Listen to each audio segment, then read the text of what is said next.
Bonsoir Nicolas. Bonsoir Julien. Alors ce soir, vous allez nous parler, parce que c'est vrai qu'on entend beaucoup parler de réforme, Ouais. pour cette dernière année de quinquennat du président Macron. On a beaucoup parlé de la réforme des retraites ces derniers jours. Vous dites, attention, il ne faut pas mener de grandes réformes économiques avant la présidentielle. Oui, alors entendons-nous bien, moi je suis plutôt favorable à ces réformes. La réforme des retraites, évidemment, je suis parfaitement conscient du fait que la démographie nous impose de trouver un moyen d'augmenter la durée de cotisation et de partir en retraite plus tard. Je suis évidemment parfaitement conscient du fait que l'assurance chômage n'est pas bien connectée à notre formation professionnelle et qu'il y a encore des réformes à faire. Donc je suis favorable à ces réformes, ce que l'on appelle des réformes structurelles. Mais justement, comme j'y suis favorable, je pense qu'il faut les faire bien.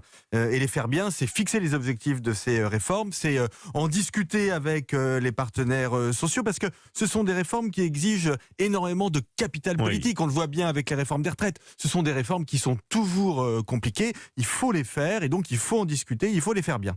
Mais pourquoi ne pas les faire alors? C'est à cause du calendrier politique selon vous? Mais non, en fait, c'est parce que nous sommes encore en crise et que la priorité, c'est sortir de la crise. Voilà, pour moi, les deux mots qui doivent guider la totalité de l'action publique ces prochaines semaines et ces prochains mois, ces deux mots, ce sont en sortir. Et ça se fait en 3 étapes. D'abord, et ne pas freiner la reprise. On doit. Mais oui, mais écoutez, Julien, je l'ai répété tout au long de l'année à votre antenne, la reprise économique, elle interviendra quand nous serons sortis de cette crise sanitaire. Et donc, il faut faire les choses dans l'ordre. 1, on vaccine.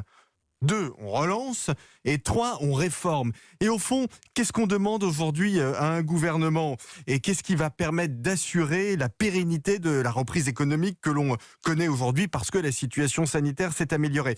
Puis ce qu'on demande au gouvernement, c'est de prendre des mesures qui fassent en sorte que nous soyons en septembre dans une situation sanitaire où on sera certain que le secteur hospitalier ne sera pas engorgé. Ça passe notamment par des mesures qui incitent davantage de nos concitoyens à se faire vacciner.